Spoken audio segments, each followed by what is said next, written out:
I lifted my mother's rucksack into the back of my parents' pickup truck, kissed her goodbye, and warfete drove off to South America to help my father with his archaeological dig studying the Easter Island megaliths.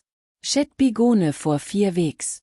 At 15, I was old enough to stay behind and no travel with her for the first time. But it was clear my 19-year-old sister Samantha was in charge while she was away. What no one expected was that as soon as the truck left, Jason, Samantha's boyfriend, pulled into the driveway in his Beaten up fun. Hey, short stoof, he said, messing up my hair. Samantha came out with hair on rucksack. She'd already made it clear to me that she'd be touring with the band Jason and 2 friends had formed. She'd done the same the previews year while I was with Park. I hadn't exactly blackmailed Samantha teen, but my parents did notice she was pitching in this chorus more often, which made them think she'd matured. So, when summer plans came up this year, they were happy to let her take charge, and he managed to negotiate favorable terms with her while pretending to be upset about being left alone. Alex, I hope I can trust you. Here is all the money mom left to us. Remember, it's our secret. Don't burn the house down, she said before hopping into the fun and waving until she disappeared. Maveli couldn't have done better. I had the house to myself for the next 4 weeks, my sister owing him and enough money for my own little shames. I walked back inside and forced myself to sit and watch TV, convincing myself Somione would come back, forgetting the meeting or changing plans. After 3 hours of patzing with a nervous hollow excitement in my stomach, Samantha called to the tight reached the coast at the club where tight play for the weekend checked if waiting was okay with me. I called the airport and confirmed my mother's flight had left on time. Finally, I felt calm enough to start. I picked up the phone and with my most pleasant voice, Tuki was shaking almost as much as my hands. I booked an appointment at the beauty parlor for first thing the next day. It was early evening and I decided to begin my preparations. Over the past 4 months, I'd been secretly collecting small items belonging to my mother and sister. Now, I arranged them on my dresser, pairs of stockings from the laundry basket, nearly finished cosmetics from the bathroom, small things no one would miss. I hid them under the floorboards in my bedroom. I undressed and studied myself in the mirror. I was short for my age, about 5'3", after geweiht, but not stocky like some other short boys. My mousy brown hair had grown long, just reaching my shoulders, giving me a slightly girish look, similar to some members of popular boy bands. I had a small tuft of fine hair on my chin and upper lip and under my arms. I applied some depilatory cream I'd gotten, rubbed it in, then stepped into the shower, letting the hot water wash over me. I barely slept that night, too excited. For the next 4 weeks, I was going to be Alex Stein. I woke up an hour before my alarm and lay there smiling for a while. After showering again, I wrapped myself in a soft, fluffy robe and had some breakfast. Then I stepped into my sister's room, not for the first time, as I'd explored it many times before, and tried on nearly all her clothes. But this time, I was thinking about what to wear to present myself as a woman out in the world. First, I opened her underwear drawer and picked up a pair of white satin panties. I slipped them over my smooth, hairless legs, carefully tucking away my manhood.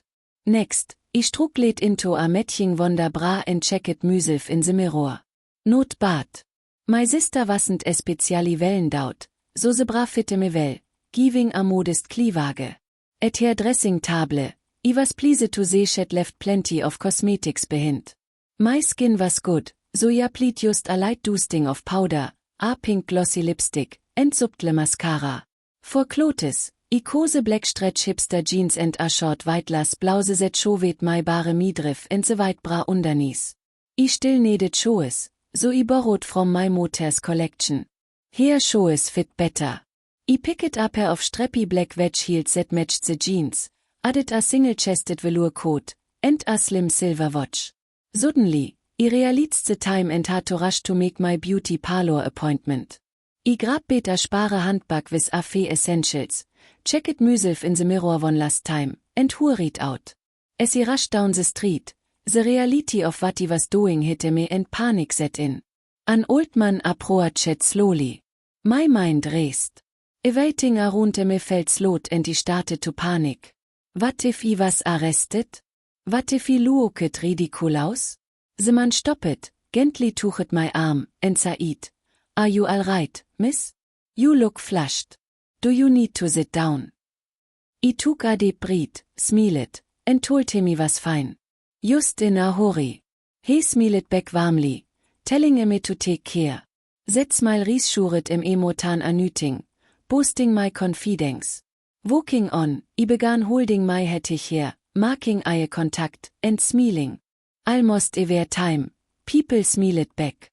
My nerves eased, and I focused on my posture, taking smaller steps, standing tall without slouching. I had hoped an early appointment would mean the beauty parlor was quiet, but it was busy. I gave my name at reception and took a seat, carefully crossing my legs at the ankles. I looked around the salon, a place I often dreamed of entering on my way home from school. Soft carpet, delicate wallpaper, and luxurious furnishings. A FCY from the local barber I usually visited. Soft music played, and several customers relaxed while getting pampered. A young woman named Kate greeted me and showed me to a chair by the mirror. I told her I had an important job interview in the city and wanted the full treatment. Manicure, facial, a stylish haircut, something glamorous. Kate suggested a new hair color and showed me a picture of a model with blonde sculpted layered hair that would suit my face and be easy to manage. I protested, saying I couldn't pull off such a bold look, but Kate insisted eating different. I blushed, embarrassed. Little did she know how true that was.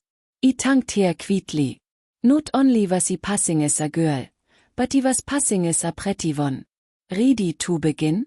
I smiled again.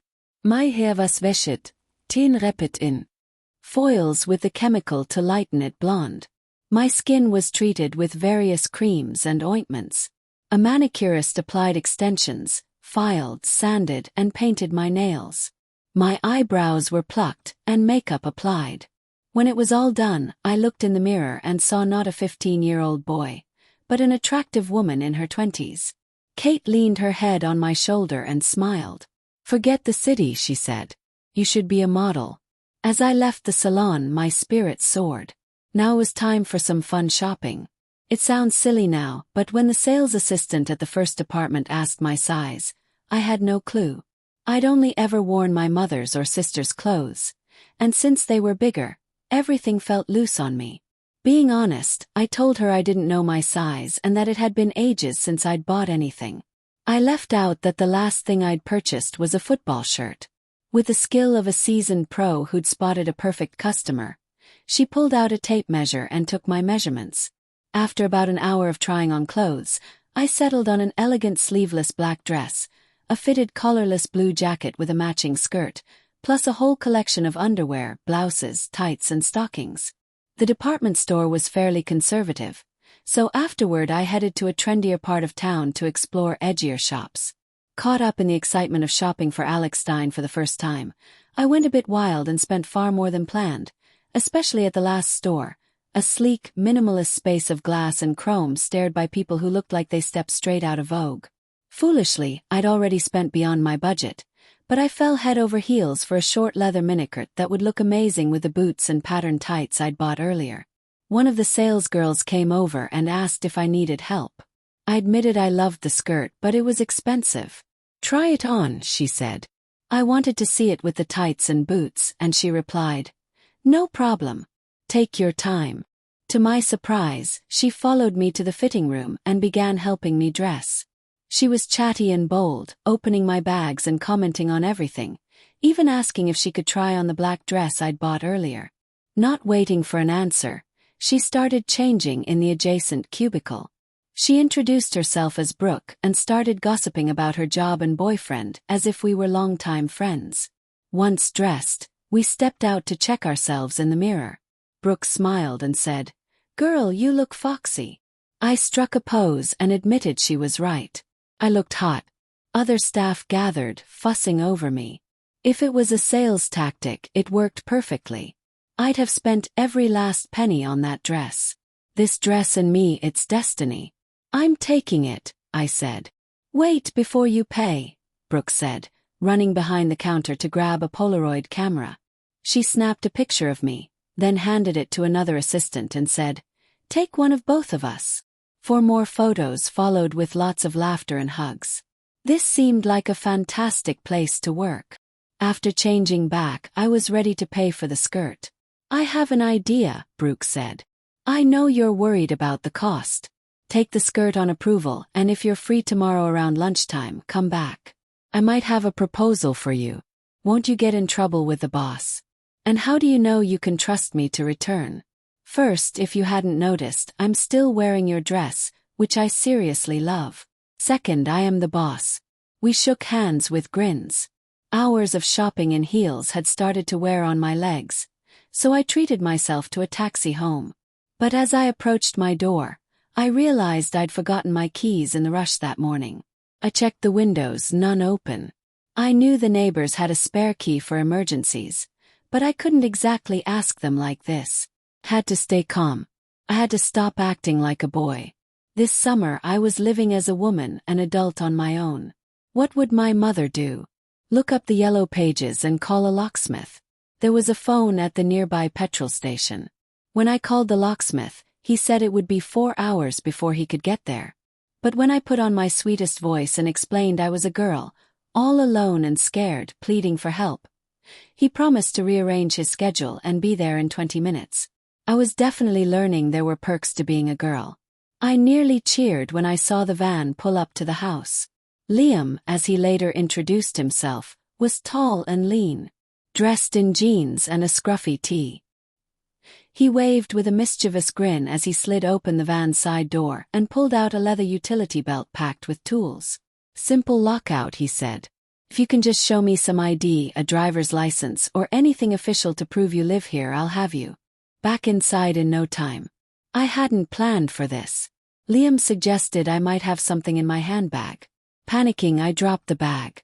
It had only been about 7 hours since I'd gone blonde, but I must have looked like the dizzy blonde stereotype. Frozen, staring at the mess on the floor, my only thought was to run. Liam crouched down, scooped everything back into the bag, and pulled out an official-looking card. "Laura Harper, member of the local university's Archaeological Association." He read aloud, then winked. "Looks like today's my lucky day." Lucky for him, that was the only ID in my mother's bag without a photo. While I finished tidying, Liam moved to the door, pulled out a metal card, and faster than I could with a key, unlocked and opened the door, letting himself in. "White coffee with sugar," he called as he headed toward the kitchen. By the time I arrived, he'd already made himself comfortable. "What about your other jobs?" "Yes. Minimum call-out fee for half an hour," he teased. "You've still got time to have your wicked way with me if you want."